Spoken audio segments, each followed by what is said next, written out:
พิธีสอบเสียงจบสันสามัญศึกษาสงฆ์ม .4 ทั่วแขวงจำปาสักได้จัดขึ้นในระหว่างวันที่ 17 ถึงวันที่ 3 มิถุนายน 2019 ที่วิทยาลัยสงฆ์แขวงจำปาสักโดยมีพนักงานการนำจากกระทรวงศึกษาแผนกภายในแผนกศึกษาธิการและกีฬาพร้อมด้วยภาคส่วนที่เกี่ยวข้องจากแขวงจำปาสักและนครปักเซ่เข้าร่วม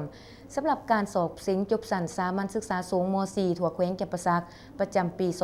2019 มีจำนวนนักสอบเสียงสงฆ์ทั่วแขวงจำปาสักทั้งหมด151 องค์มีหน้าสอบเสียงตัวจริง150 องค์มีจำนวนวิชาสอบเสียงทั้งหมด9วิชามีภาคทั้งโลกและทางธรรมซึ่งการสอบเสียงแมนกำหนดเอา4วันเต็มเริ่มแต่วันที่ 17 ถึงวันที่ 3 มิถุนายน 2019 สำหรับการสอบเสียงจบสันสามัญศึกษาสงฆ์ม .4 ทั่วแขวงจำปาสักในปี 2019 นี้พระอาจารย์อุดมศักดิ์แก้วพันธวงศ์ห้องกรรมาธิการศึกษาสงฆ์แขวง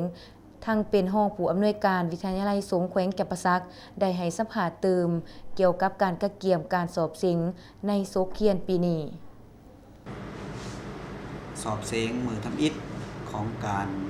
สอบเสียงที่ศูนย์วิทยาสงฆ์จำปาสักก็คือทั้งหมดใน10ตัวเมืองที่เป็นม.ต้นได้มีการมาทำการสอบเสียงอยู่ทางนครปักเซ่ก็คือที่ศูนย์สอบเสียงวิทยาสงฆ์จำปาสักจังสันความพร้อมต่างๆก็เป็นทั้งกองประชุมของอปส.ขันแข็งก็ได้ปรึกษาหารือกันเกี่ยวกับการกะเกียมการสอบเสียงก็มาเป็นเวลาหลายวันฉะนั้นพิเศษปีนี้ก็เป็นจะแตกต่างกว่าปีผ่านๆมาเพราะว่าได้เชิญทั้งแผนกการที่อ้อมข้างเขาร่วมเพื่อเป็นสักขีพยานแล้วก็เพื่อเป็นความสามัคคีแล้วก็เพื่อเป็นแผนในการที่จะว่าสร้างความพร้อมเพรียงสร้างความสามัคคีเป็นเอกภาพในการสอบเสียงในครั้งนี้